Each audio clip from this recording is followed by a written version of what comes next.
Hello students, welcome to एमआरजन public school classes. आज हम क्लास 8 में ज्योग्राफी का लेसन 2 डिस्कस करेंगे, जिसका नाम है soil, land, water, natural vegetation and wild life resources. First of all हम देखेंगे, देखिए ये हमारा अर्थ है। इसमें जो 70% पार्ट है, अर्थ का जो हमारा 70% पार्ट है वो वाटर से कवर है एंड 30% पार्ट जो है वो हमारा लैंड से कवर है। अब इस 30% लैंड में भी पूरा पोर्शन ऐसा नहीं है जहाँ पे हम इजीली रह सकते हैं। देखिए, फर्स्ट ऑफ ऑल हम लैंड देखते हैं। Land cover only about the 30% of total area of earth surface. All part of land are not habitable. Habitable मतलब हम वहाँ हैबिटेट नहीं कर सकते, हम इजीली वहाँ रह नहीं सकते, वहाँ रहना बहुत डिफ़िकल्ट है। क्यों? क्योंकि वो वहाँ पर अनइवन टोपोग्राफी है, स्टेप स्लोप्स ऑफ माउंटेन्स हैं, low lying area of suspensions of water, logging desert, thick forest area etcetera. तो वहाँ पे जो हमें पॉपुलेशन मिलेगी वो बहुत लेस मिलेगी और अनइनहैबिटेड प्लेन्स है। अब फॉर एग्जांपल आप देखिए, मान लीजिए कहीं पर बहुत ज़्यादा ठंड है, अब बहुत ज़्यादा वो कोल्ड एरिया है, ठंडा एरिया है, तो ऑब्वियस सी बात है वहाँ सर्वाइव करना ईजी नहीं रहेगा। वहाँ पे हम क्रॉप, हर एक क्रॉप को प्रोड्यूस नहीं कर सकते, हम अपनी जितनी भी हमें नीड की चीज़ें हैं वो हमें वहाँ पे फुलफ़िल नहीं कर सकते उसे। तो इसीलिए लैंड का जो 30% पार्ट है, उस पूरे पार्ट के ऊपर ह्यूमन बींग्स नहीं रह सकते। माउंटेन्स वाला आप एग्जांपल देख लीजिए। अगर हाई हिल्स पे आप चले जाएंगे, माउंटेन्स पे जाएंगे, तो वहाँ हर जगह रहना पॉसिबल नहीं होगा। इसीलिए भाई डेजर्ट वाले पोर्शन में हम इजीली नहीं रह सकते, बहुत प्रॉब्लम हमें फेस करनी पड़ेगी। थिक फॉरेस्ट में हम जाके नहीं रह सकते, अगर हम जंगलों में रहना भी इतना इजी नहीं होता। तो ये बहुत सारी ऐसी जगहें हैं जहाँ पे रहना पॉसिबल नहीं है। तो forest area etcetera are less populated और uninhabited. River valley offered suitable land for agriculture, hence they are a densely populated area. अब 90% of world population occupy only 30% of land water. अब हम लैंड के uses देखते हैं। भाई land जिस portion पे हम रह रहे हैं उसका हम यूज़ किस तरीके से करते हैं। देखिए, एग्रीकल्चर में हम इसका यूज़ करते हैं, ठीक है, लैंड में एग्रीकल्चर होती है, फॉरेस्ट्री यहाँ पर होती है, माइनिंग होती है, बिल्डिंग हाउसेस बनाते हैं, हम बिल्ड करते हैं, रोड बनाते हैं, सिटिंग अप इंडस्ट्रीज़ हैं। This is called the land use. इसे हम कहते हैं लैंड का यूज़ करना। हम जहाँ पर रह रहे हैं, हम किस पे रह रहे हैं, हम लैंड वाले पोर्शन पे रह रहे हैं, ठीक है। तो हम यहाँ पे अपने घर को बिल्ड करेंगे तभी तो हम रहना पॉसिबल हो सकता है। उसके साथ साथ हमें इंडस्ट्रीज़ भी सेटअप करनी पड़ेंगी। जो लैंड वाला पोर्शन है वो फॉरेस्ट्री के लिए भी यूज़ होता है। माइनिंग क्या होती है? खुदाई। हम खुदाई करके अर्थ में से जब हम लैंड वाले पोर्शन की क्रस्ट की खुदाई करना स्टार्ट करेंगे तो बहुत सी चीज़ें ऐसी होती हैं जो हमें माइनिंग करके मिलती हैं बाद में, जिसका हम यूज़ करते हैं। सेकेंड है, the use of land is determined by physical factors such as a type of soil, climate, minerals and availability of water. अब हम लैंड का यूज़ किस तरीके से करते हैं? फर्स्ट ऑफ ऑल हम देखेंगे उसके फिजिकल फैक्टर कैसा है, जैसे कि वहाँ की सॉइल कैसी है। सॉइल अगर फर्टाइल है तो ऑब्वियस है कि वहाँ पे हम क्रॉप प्रोड्यूस कर सकते हैं और वहाँ पे हमें डेंसली पॉपुलेशन मिलेगी। क्लाइमेट मॉडरेट होनी चाहिए, मतलब ना तो ज़्यादा ठंडी होनी चाहिए, जैसे कि हमने प्रीवियस क्लासेस में जोन्स पढ़े हैं, फ्रीड जोन होते हैं। तो क्लाइमेट वहाँ की फ्रीड जोन जो होते हैं, हमारे नॉर्थ पोल साउथ पोल है, वहाँ पे रहना पॉसिबल ही नहीं है। अगर इतनी मतलब प्रॉब्लम्स को हमें फेस करके वहाँ पे रहना पड़ेगा, अगर इसलिए वहाँ पे बहुत लेस पॉपुलेशन हमें फाइंड होती है। डेजर्ट में बहुत लेस पॉपुलेशन हमें मिलती है। तो फिजिकल फैक्टर्स देखेंगे हम, सॉइल देखेंगे, क्लाइमेट देखेंगे, मिनरल्स, कितने मिनरल्स हमें वहाँ पर मिल रहे हैं और उसकी क्वांटिटी और क्वालिटी कैसी है, and availability of water. Water के बिना तो हम सर्वाइव ही नहीं कर सकते। फॉर एग्जांपल, अगर हमें एक इंडस्ट्री भी सेटअप करनी है या हमें क्रॉप को भी प्रोड्यूस करना है तो हमें वाटर की नीड होगी इरिगेशन के लिए।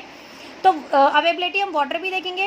ह्यूमन फैक्टर, पॉपुलेशन देखेंगे कि वहाँ के लोग, जो पॉपुलेशन है वो किस टेक्नोलॉजी का उस लैंड वाले पैटर्न को यूज़ कर रहे हैं, किस तरीके से उसको यूज़ कर रहे हैं। तो हमें ये सारी चीज़ों को पहले देखना पड़ेगा कि फिजिकल फैक्टर्स में क्या क्या है, soil, climate, minerals and the availability of water. अब देखिए, इसमें 2 तरीके के लैंड में हमने इसे डिवाइड किया है, private land and community land.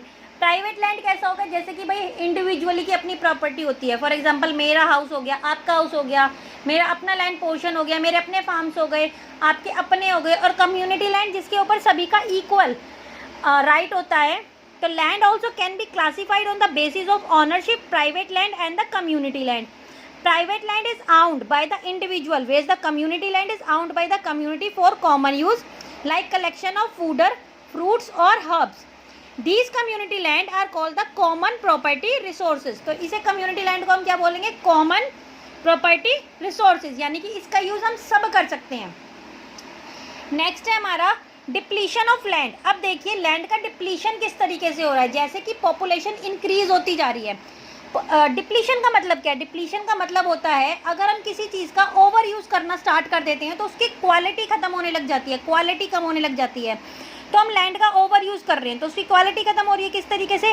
Population बढ़ती जा रही है. पॉपुलेशन बढ़ेगी तो ऑब्वियस सी बात है फूड की डिमांड भी बढ़ेगी. उस पॉपुलेशन को हमें सेटअप भी कहीं करना है. सेटअप करने के लिए हमें फॉरेस्ट को, हमें डिफॉरेस्टेशन स्टार्ट हो जाएगा. फॉरेस्ट की कट करना स्टार्ट कर देंगे. वहाँ बिल्डिंग सेटअप करेंगे, इंडस्ट्री सेटअप करेंगे. तो people and their demand are ever growing but the availability of land is limited. People start encroaching the common land for commercial area, housing complex in the urban area and to expand the agriculture land in the rural area. तो land degradation, इसके वजह से क्या होगा? Land degradation होगा, ठीक है, landslide start हो जाएगी, सॉइल इरोजन होगा, डेजर्टिफिकेशन होगा. ये मेजर थ्रेट है जो कि ओवर यूज करने की वजह से स्टार्ट हो जाएंगे. और इस तरीके से जो हमारा एनवायरनमेंट भी डिस्टर्ब होगा. The environment because of expansion of land use. अब हम क्या करेंगे? हमें कंजर्व करके रखना है. कंजर्वेशन ऑफ लैंड, कंजर्व मतलब करना है, प्रोटेक्ट करना है. उस चीज़ को संभाल के किस तरीके से रखेंगे? बहुत से ऐसे तरीके हैं जिससे हम बहुत सी चीज़ों को संभाल के रख सकते हैं. आपने प्रीवियस क्लासेस में पढ़ा होगा कंजर्वेशन सॉइल, कंजर्वेशन वाटर.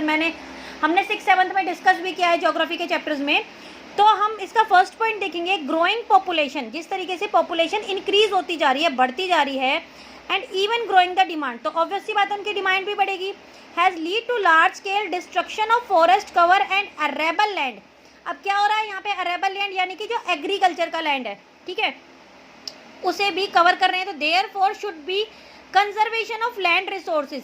अब पॉपुलेशन भी बढ़ रही है, उनकी डिमांड भी बढ़ रही है. अब इससे क्या होगा भाई? ऑब्वियसली बात है हमारा लैंड क्या हो रहा है? अभी मैंने पीछे आपको क्या पढ़ाया था? डिप्लीशन हो रहा है. तो हमें इन सब की वजह से क्या करना पड़ेगा? हमें कंजर्व करने पड़ेंगे लैंड रिसोर्सेज. जो रिसोर्सेज हमें लैंड के थ्रू प्रोवाइड होते हैं वो हमें कंजर्व करके रखने पड़ेंगे.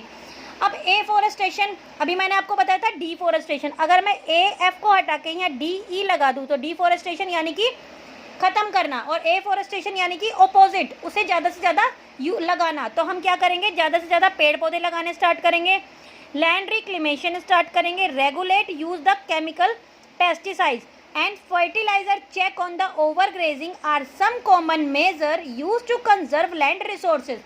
देखिए हम क्या करते हैं, जब हम क्रॉप को प्रोड्यूस करते हैं तो हम बहुत से केमिकल यूज़ करने स्टार्ट कर देते हैं. अब हमें ये तो पता नहीं होता कि भाई उन केमिकल को कितनी क्वांटिटी में यूज़ करना है. हम क्या करते हैं, हमारी क्रॉप ज़्यादा से ज़्यादा प्रोड्यूस हो, तो हमें क्या करना है? इसमें रेगुलर चेक भी करना है केमिकल पेस्टिसाइड्स को जो हम यूज़ कर रहे हैं. फर्टिलाइजर्स चेक करके डालने हैं, ओवर ग्रेजिंग नहीं करानी.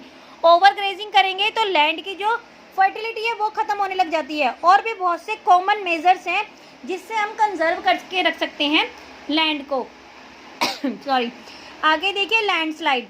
लैंड मीन्स अर्थ का पोर्शन, लैंड, ठीक है, और स्लाइड मीन्स छोटे छोटे पार्ट्स में डिवाइड होना. तो लैंडस्लाइड होना स्टार्ट हो जाएगा, यानी कि लैंड को अगर हम ब्रेक करते हैं टुकड़े होने स्टार्ट हो जाएंगे, लैंडस्लाइड खिसकनी स्टार्ट हो जाएगी. तो landslide are simply defined the mass movement. जब अर्थ पे मूवमेंट होगा, इनर पोर्शन में मूवमेंट होगा तो लैंडस्लाइड होना स्टार्ट हो जाता है. ऑफ रॉक्स का debris and the earth down the slopes, they often take place with earthquake, flood and volcanoes. अब किसके वजह से होगा? देखिए हमने प्रीवियस चैप्टर्स में डिस्कस किया हुआ है, पहले भी हमने प्रीवियस क्लासेस में डिस्कस किया हुआ है कि अर्थक्वेक कैसे होता है.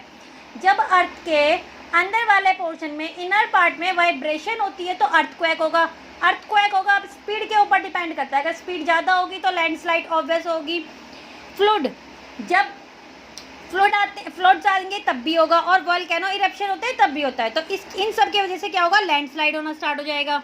उसके बाद proclaim spell of rainfall cause heavy landslide. अब बहुत लंबे टाइम तक बारिश होती चली जा रही है, ठीक है, बारिश होने के रेनफॉल की वजह से भी क्या होगा, heavy landslide that can block the flow of any river for quite some time and cause the havoc from the people around. अब क्या होता है भाई, बहुत टाइम तक कंटिन्यू रेनफॉल हो रहा है, बारिश हो रही है। अब बारिश होने की वजह से जो रॉक्स हैं, जो माउंटेन्स है, वो टूटने स्टार्ट हो जाते हैं, उनका जो टॉप वाला पोर्शन है वो टूट के गिरना स्टार्ट हो जाता है, तो वो रिवर के फ्लो के रास्ते को ब्लॉक कर देते हैं। अब जब पानी को जाने के लिए रास्ता नहीं मिलेगा, पानी कहीं ना कहीं से तो अपना रास्ता बनाएगा, तो इस वजह से भी लैंडस्लाइड होती है, और वो बहुत ज़्यादा आसपास वाले पोर्शन में बहुत ज़्यादा डैमेज करते हैं, ह्यूमन बीइंग्स की लाइफ का बहुत डैमेज करते हैं, बहुत नुकसान पहुँचाती हैं। तो in the hilly terrace landslide have been a major and widely spread nature disaster. अब देखिए नेक्स्ट है हमारा, अगर ये लैंडस्लाइड होती है तो हमें क्या क्या प्रिकॉशंस अपनाने चाहिए, उन्हें क्या क्या फॉलो करना चाहिए। सबसे पहले हमें मैपिंग करनी चाहिए कि अगर हमें लगता है कि इन इलाकों में लैंडस्लाइड हो सकती है तो हमें वहाँ सेटलमेंट की परमिशन नहीं देनी चाहिए, वहाँ लोगों को सेटल्ड नहीं कराना चाहिए, अवॉइड करना चाहिए वहाँ बिल्डिंग्स बनाने के लिए। Constructions of retention wall to stop the land for from slipping. अब हम क्या कर सकते हैं, हम कंस्ट्रक्ट कर सकते हैं वॉल्स बना सकते हैं, जिससे कि अगर माउंटेन के टॉप वाली या ऊपर से मिट्टी पत्थर टूट के गिर रहे हैं अर्थक्वेक की वजह से या किसी दूसरी वजह से, तो वो जो वॉल हमने बनाई है वो एटलीस्ट उन्हें कवर कर सके, स्लिप होने से प्रोटेक्ट कर सके, वो एकदम से नीचे ना आए। Increase the vegetation cover the avoid landslide. हमें ज़्यादा से ज़्यादा वेजिटेशन लगानी चाहिए, जिससे कि वो अर्थ वाले पोर्शन को, यानी कि हमारे क्रस्ट वाले पोर्शन से वेजिटेशन लगाएंगे तो क्या होगा भाई, जो उनकी रूट्स होंगी वो सॉइल को उसमें अपने उसमें जकड़ के रखेंगी, और जब वो सॉइल अर्थ वाला पोर्शन उसमें रूट्स के थ्रू जकड़ जाएगा, टाइट हो जाएगा, तो ऑब्वियस सी बात है वहाँ पे लैंडस्लाइड होना इतना ईजी नहीं होगा। नेक्स्ट है the surface drainage control work to control the movement of landslide along with the river water and spring how. अब हमारा नेक्स्ट टॉपिक है सॉइल। फर्स्ट ऑफ ऑल हम देखेंगे सॉइल है क्या, बनती कैसे है। हमने प्रीवियस क्लास में पढ़ा था टाइप्स ऑफ माउंटेन्स, या टाइप्स ऑफ माउंटेन्स के साथ साथ हमने फॉर्मेशन ऑफ माउंटेन भी देखा है कि भाई फॉर्म कैसे होता है। जैसे कि वॉल्केनो इरप्शंस होता है, जो मेल्टिंग लावा आता है जब हमारे अर्थ के क्रस्ट पे आता है तो वो ठंडा होना स्टार्ट होता है, ठंडा होने के बाद वो क्या रहता है, वो माउंटेन्स की शेप लेना स्टार्ट करता है, इग्नियस रॉक, मेट्रामेपिक रॉक, सेडामेंट्री रॉक। तो यही जो रॉक्स हैं, जब ये रॉक वेदर्स की वजह से छोटे छोटे पार्टिकल्स में डिवाइड होती हैं, तो इस वजह से सॉइल बनता है, मिट्टी बनती है। The thin layer of the grainy substance covering the surface of the earth called soil, यानी कि अर्थ को एक पतली सी परत ने कवर किया हुआ है जिसे हम सॉइल बोलते हैं। Land form determine the types of soil. अब इसमें क्या है, अलग अलग टाइप्स की हमें सॉइल देखने को मिलेंगी। फर्स्ट ऑफ ऑल हम देखेंगे वेदरिंग। वेदरिंग की वजह से कैसे होगी, देखो, breaking up and decay of the rock due to temperature change, frost action, plant, animal and human activity, it take 100 of years make just 1 centimeter of soil.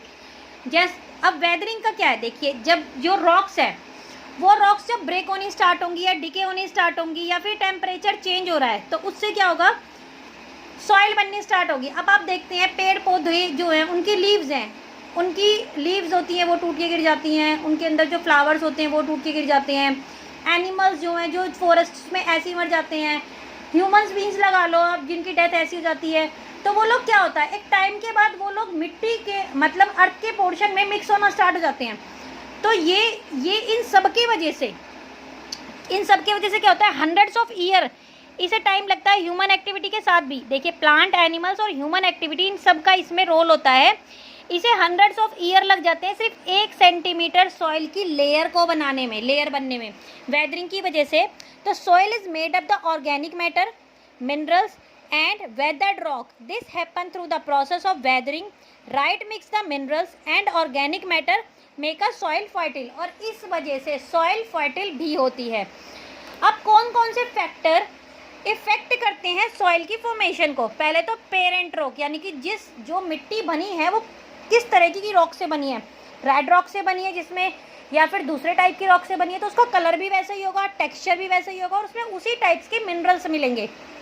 Next है climate depend करेगी soil की formation को। Organic matter, उसमें कितना humus formation है वही effect करेगा उसका affecting rate.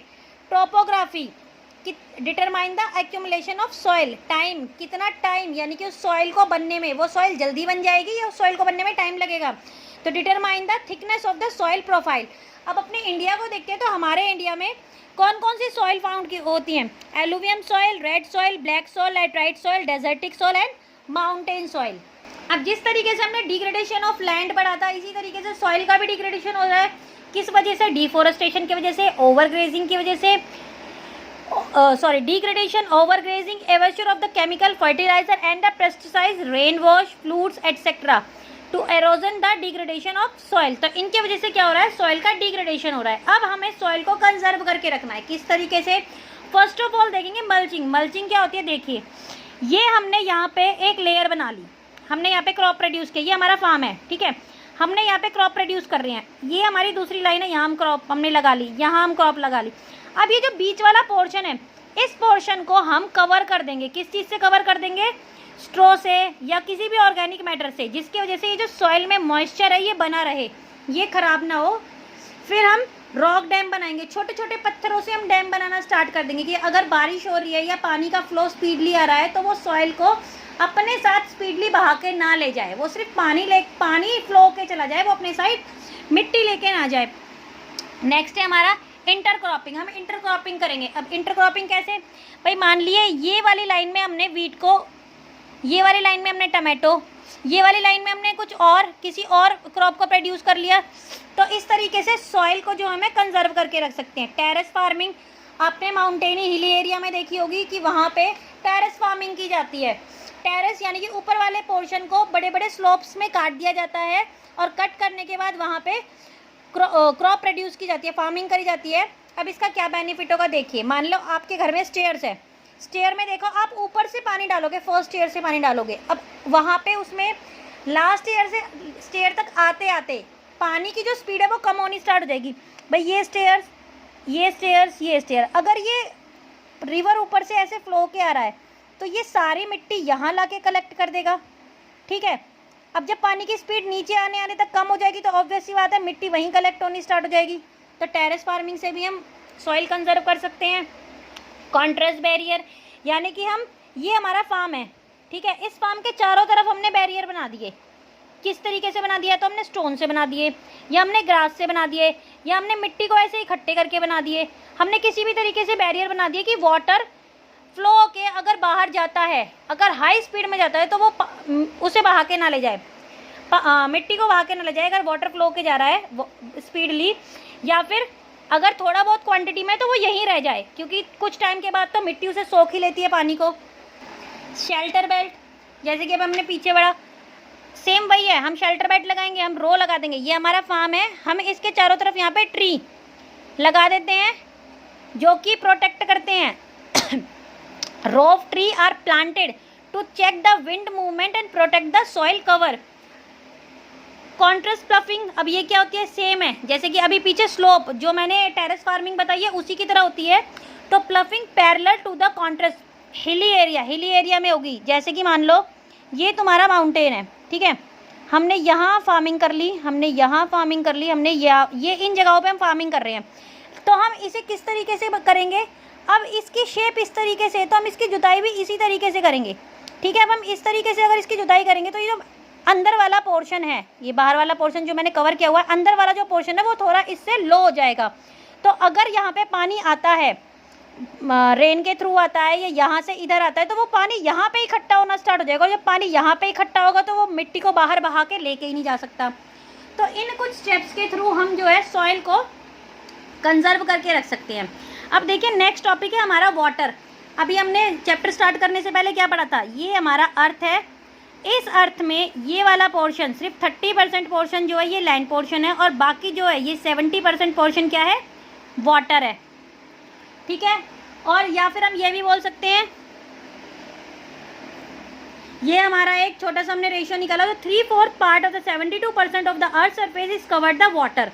It is therefore called the water planet. इसीलिए हम इसे वाटर प्लैनेट भी बोलते हैं, हम ब्लू प्लैनेट भी बोलते हैं, क्योंकि यहाँ ब्लू कलर का दिखता है पानी की वजह से।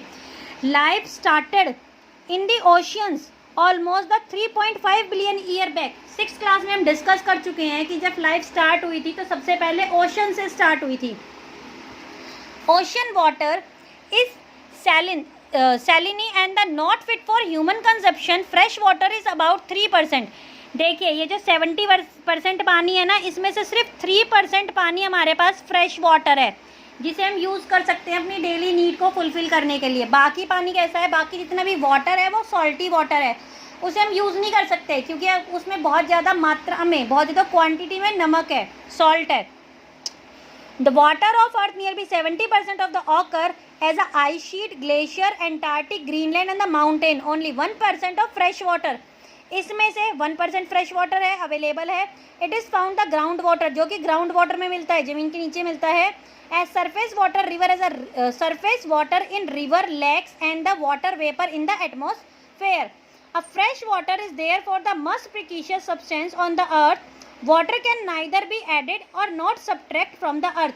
अब हम क्या कर सकते हैं भाई, ना तो हम इस पानी को ख़त्म कर सकते हैं भाई, माइनस कर दो, ना हम इस पानी में ज़्यादा ऐड कर सकते हैं। जो हमारे पास वाटर है हमें उसे एज इट इज़ ही यूज़ करना होगा। देखिए क्या है वाटर साइकिल, आपने वाटर साइकिल के बारे में साइंस में भी पढ़ा होगा। वाटर साइकिल में क्या होता है भाई, इसमें between the ocean, air and land the happen the through, किसके थ्रू होगा, evaporation, precipitations and rain of the oceans. यानी कि पूरा प्रोसेस चलेगा, सन की हीट की वजह से एवोपरेशन हो रहा है, क्लाउड बन रहे हैं, रेन हो रही है, वापस पानी आके कहाँ, ओशंस में मिक्स हो जाएगा। तो पूरा प्रोसेस है ये वाटर साइकिल में। नेक्स्ट है human use large amount of water not only for drinking and washing but also the process of production water for agriculture industry, generating the electricity through the reservoir of other uses.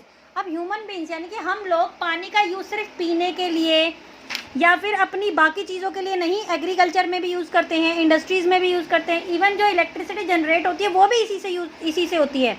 इतना पानी का use हो रहा है। अब जिस तरीके से लैंड और सॉइल का डिप्लीशन हो रहा है, उस तरीके से पानी का भी डिप्लीशन हो रहा है, मतलब उसकी जो क्वांटिटी है वो कम होती जा रही है। ठीक है, इंक्रीजिंग पॉपुलेशन, जब हम increasing population, rising demand for food and cash crop, increasing the urbanization, drying up the water resources. अब देखिए जिस तरीके से पॉपुलेशन इंक्रीज होती जा रही है, ऑब्वियस सी बात है उनकी फूड डिमांड बढ़ेगी। फूड डिमांड बढ़ेगी तो हमें क्या करना पड़ेगा, हमें क्रॉप को ज़्यादा प्रोड्यूस करना पड़ेगा, और प्रोड्यूस करने के साथ साथ हमें उन्हें सेटलमेंट के लिए भी देखना पड़ेगा, भाई सेटल करना है। अब सेटल करने के लिए क्या करेंगे, फॉरेस्ट ख़त्म करेंगे। फॉरेस्ट नहीं रहेंगे तो वाटर कहाँ से मिलेगा हमें, तो रिसोर्सेज, वाटर पॉल्यूशन, इनकी वजह से वाटर पॉल्यूशन भी हो रहा है, पानी ज़्यादा से ज़्यादा गंदा होता जा रहा है। Rising standard of living are major factor leading the shortage of fresh water, और इन सब की वजह से फ्रेश वाटर की शॉर्टेज होती जा रही है। तो there is a scarcity of water in the many region of the world. इसके वजह से वर्ल्ड के बहुत सारे रीजन्स ऐसे हैं जहाँ पे पानी की कमी होती जा रही है। बहुत सी कंट्रियाँ ऐसी हैं जहाँ पे पानी की, फ्रेश वाटर की बहुत ज़्यादा प्रॉब्लम्स होती जा रही है। For example most of the Africa, west Asia, south Asia etcetera are facing the shortage of fresh water supply. Countries locate in a climate zone factor more the problem of water security. अब हमें water को conserve करके रखना है, क्योंकि अगर water conserve नहीं कर पाएंगे तो फिर हम लोग सर्वाइव ही नहीं कर पाएंगे। वाटर कंजर्व किस तरीके से होगा, reducing water pollution, discharge of untreated sewage, agriculture, chemical and industry effluent are the major contaminants of water. They pollute water with the nitrates, metals and the pesticides. Most of these chemicals are non-biodegradable and the reach of human body through the wastage. देखिए water pollution होता है, हम क्या करते हैं, हम ये in water को, जो ये गंदा पानी है, इसे एक लिमिट तक साफ करके अपनी एक्स्ट्रा नीड को फुलफिल, जैसे कि मान लो एग्रीकल्चर हो गया, उसमें हम इसे यूज़ कर सकते हैं केमिकल्स वगैरह मिला के, क्योंकि इसमें पानी में बहुत सारी चीज़ें ऐसी होती हैं जो कि बायोडिग्रेडेबल भी नहीं है, यानी कि वो मिक्स भी नहीं हो पाती।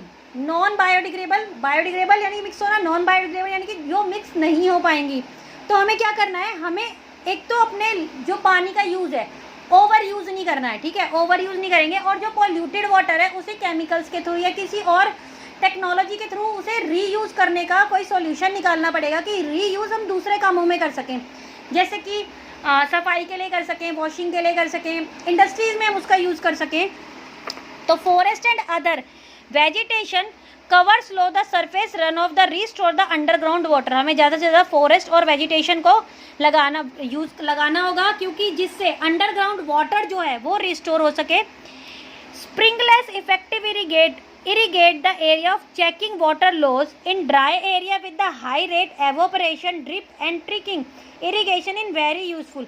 हमें क्या करना है, देखिए जब इरिगेशन होती है यानी कि हम सिंचाई करते हैं, जब क्रॉप को प्रोड्यूस करेंगे, फार्मिंग करेंगे तो हमें इरिगेशन की नीड होगी। बिना इरिगेशन के, बिना उन्हें पानी दिए तो क्रॉप प्रोड्यूस नहीं हो पाती। तो हमें उनमें एक अलग अलग टेक्निक के थ्रू यूज़ करना है। कैसे कि सिर्फ वहाँ पे यूज़ करें जहाँ पे रूट्स हो, प्लांट्स की रूट्स हो। ड्रिप के थ्रू ट्रिकल इरिगेशन करें, ये बहुत यूज़फुल होगा। मान लो ये हमारा प्लांट है, ठीक है, यहाँ पे हमारा प्लांट है, यहाँ पे हमारा प्लांट है, तो हमें सिर्फ यहीं पे पानी देना है, यहीं पे पानी देना है, जिससे कि इनकी रूट्स को वाटर मिल सके। ठीक है, ये बीच वाले पोर्शन में हमें बिना बात पानी देके अपने वाटर को वेस्ट नहीं करना, वाटर हार्वेस्टिंग करनी है। वाटर हार्वेस्टिंग कैसे होगी, देखिए जो ये रेन वाटर होता है हम इसे सेव कर सकते हैं।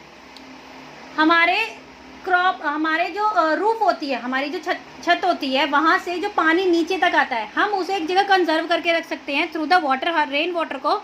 Rain water harvesting is the process of collecting rain water from the roof top and directing to appropriate location where it store for future use only average one spell of rain for 2 hours is enough to save 8000 liters of water। हम 2 घंटे में 8000 litre पानी, 8000 litre water जो है उसे save कर सकते हैं फ्यूचर के लिए। यानी कि देखिए अब ये पानी पीने के तो काम आएगा नहीं, लेकिन इस पानी से हम इरिगेशन भी कर सकते हैं, इस पानी से हम साफ़ सफाई भी कर सकते हैं, हम एक्स्ट्रा चीज़ों में इससे अपनी नीड को फुलफिल कर सकते हैं। तो इससे क्या होगा, वाटर कंजर्व हो रहा है ना। तो ये था हम किस तरीके से पानी को कंजर्व करके रखेंगे।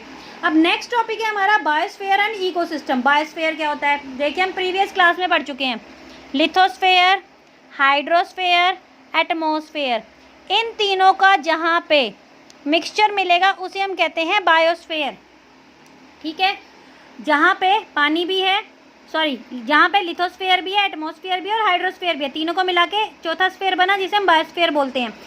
तो ये आपस में क्या है, इंटरेक्ट है each other to support life को सपोर्ट करने के लिए। इट्स कॉल्ड अ बायोस्फेयर, इसे हम क्या बोलते हैं, biosphere. In a biosphere living being are interrelated and interdepend on each other. अब ये इंटर रिलेटेड और इंटर डिपेंड कैसे हैं एक दूसरे से, देखिए हम लोग प्लांट्स के ऊपर डिपेंड है और प्लांट्स हमारे ऊपर डिपेंड है। कैसे भाई, हम ऑक्सीजन प्लांट्स के थ्रू लेते हैं और हम कार्बन डाइऑक्साइड रिड्यूस करते हैं और वो कार्बन डाइऑक्साइड हमारे थ्रू लेते हैं। तो इस तरीके से हम एक दूसरे के ऊपर इंटरडिपेंड है। और इसी तरीके से जो इकोसिस्टम है वो सपोर्ट करता है। This life supporting system is also known as a ecosystem. फिर देखिए प्लांट्स हमें क्या क्या प्रोवाइड करता है, food, oxygen, protect soil, help stores of underground water, give us fruits, nuts, oil, gums, medical plants. ये सारी चीज़ें हमें कौन देते हैं, प्लांट्स देते हैं। Wild life including animals, birds, insects well as aquatic life forms. अब बायोस्फीयर में तो ये सारी चीज़ें आएंगी, पूरे इकोसिस्टम को देखेंगे हम इसमें। दे प्रोवाइड अस, क्या देते हैं एनिमल्स हमें, milk, meat, hides and wools. Insects like bees provide us honey, help in the pollination of the flower and have an important role play decompose in the ecosystem. The birds feed the insect and decompose the well. देखिए जब farming होती है, हम crop को produce करते हैं तो क्या देखते हैं, छोटे छोटे इंसेक्ट्स होते हैं जो हमारी क्रॉप को ख़राब करते हैं, लेकिन यही बर्ड्स उन छोटे छोटे इंसेक्ट्स को खाकर हमारी क्रॉप को प्रोटेक्ट करती हैं। Vulture due to the ability feed to dead livestock in a squenches and the consider a vital cleanser of the environment. So animal they were small, all were integral in the maintaining the balance of ecosystem. तो ये सारे मिलके ecosystem में एक balance बना के रखते हैं। नेक्स्ट है हमारा डिस्ट्रीब्यूशन ऑफ वेजिटेशन। वेजिटेशन को किस तरीके से डिस्ट्रीब्यूट किया हुआ है, देखिए डिपेंड करता है क्लाइमेट कैसी है, डिपेंड करता है सॉइल कैसी है। जहाँ पे जिस तरीके की सॉइल होगी उसी तरीके की वेजिटेशंस वहाँ पे मिलेंगी। The growth of vegetation depend and temperature and moisture. In area of heavy rainfall huge tree grow, the amount of moisture decrease the size of tree and there are density of reduce. Short stunts trees grass grow in a region, moderate rainfall farming in the grassland, thorny herbs and scrubs grow in a dry area, low rainfall. In such area plant have deep roots and leaf with a thorny and waxy surface. देखिए जहाँ पे ज़्यादा बारिश होगी, जहाँ पे कम बारिश होगी, जहाँ पे बहुत ही रेयर बारिश होगी, यानी कि डिपेंड करता है, रेन पे भी डिपेंड करेगा। एवरग्रीन बहुत लंबे लंबे में प्लांट्स देखने के लिए मिलेंगे, हम नेक्स्ट टॉपिक में अपना डिस्कस करेंगे। थ्रोनिस्कस मिलेगी जहाँ पे बहुत लो रेनफॉल होगी। शॉर्ट कहीं पे हमें ग्रासलैंड देखने को मिलेंगे। तो ये डिपेंड करता है वहाँ के टेम्परेचर पे और मॉइस्चर पे और साथ के साथ रेनफॉल पे भी कि कितनी बारिश हो रही है वहाँ पर। कोल्ड एरिया में देखिए tundra vegetation, polar region comprise the mosses and lichens. अब टाइप्स ऑफ फॉरेस्ट मैंने आपको बताया था, अभी आगे डिस्कस करेंगे। दो टाइप्स में हमने फॉरेस्ट को डिवाइड किया है, एवरग्रीन और डिसीडियस। एवरग्रीन कहाँ पे मिलेंगे? जहाँ पे ज़्यादा से ज़्यादा हमेशा बारिश होती रहती है। वो जो पेड़ पौधे होते हैं वो अपनी पत्तियों को भी रिमूव नहीं करते, लीव्स को। अगर रिमूव भी करते हैं तो साथ के साथ वहाँ पर तभी आ जाती है, यानी कि कुछ रिमूव कर रहे हैं और ऑलरेडी कुछ है। लेकिन डिसीडियस फॉरेस्ट में क्या होता है, ये एक टाइम पर अपनी सारी लीव्स को जो है वो गिरा देते हैं और फिर न्यू लीव्स आती हैं according to season, particular season होता है इनका। तो large area forest are cleared up to grow a group for a growing population, there is a urgent need to conserve the forest. अब क्या होता जा रहा है, जैसे पॉपुलेशन इंक्रीज होती जा रही है, क्रॉप को प्रोड्यूस करने के लिए फॉरेस्ट को जो है कट करना पड़ रहा है। क्यों? क्योंकि हमें उनकी नीड को भी फुलफिल करना है। तो there is a urgent need of conserve water forest. तो अब हमें क्या करना है, फॉरेस्ट को कंजर्व करना है। अगर फॉरेस्ट नहीं हो पाएंगे, अब पूरा हम पीछे से सारा पढ़ते आ रहे हैं कि सब एक दूसरे के ऊपर कैसे डिपेंड है, तो फॉरेस्ट हमें कंजर्व करना है। इसी तरीके से नेक्स्ट है depletion of forest and animal. अब फॉरेस्ट और एनिमल्स का डिप्लीशन हो रहा है, यानी कि कमी होती जा रही है, क्योंकि जो फॉरेस्ट हैं वो एनिमल्स को प्रोटेक्ट करते हैं, वो एनिमल्स को शेल्टर प्रोवाइड करते हैं। Plant gives a shelter for to the animals and together they maintain the ecosystem. और ये सारे मिलकर इकोसिस्टम को भी मेंटेन करते हैं। Change in a climate, the human interference can cause the loss of natural habitat of plants and animals. Many species of animals and birds have become in danger or exist. अब humans का जितना interfere होता जा रहा है उतनी ही ये disturb हो रहा है, इकोसिस्टम डिस्टर्ब हो रहा है। बहुत से प्लांट्स और एनिमल्स की जो स्पीसीज है वो कम होती जा रही हैं।